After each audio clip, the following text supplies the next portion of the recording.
Zee 24 तास एक पाऊल पुढे।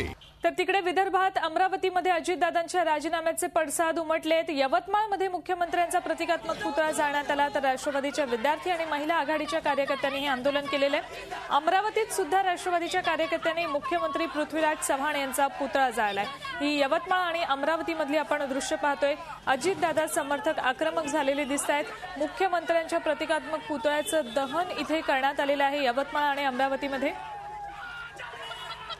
एकीकडे बारामतीमध्ये उत्स्फूर्त बंद पाळण्यात येतोय, दुसरीकडे औरंगाबादमध्ये जिल्हा परिषदेचे सदस्य राजीनामा देत आहेत। जिल्हा परिषदेच्या उपाध्यक्षांनी सुद्धा राजीनामा दिलाय, तर दुसरीकडे मुख्यमंत्र्यांचा पुतळा जाळला जातो यवतमाळ आणि अमरावतीमध्ये। अजितदादांचे समर्थक आता आक्रमक झालेले दिसत आहेत। झी 24 तास एक पाऊल पुढे।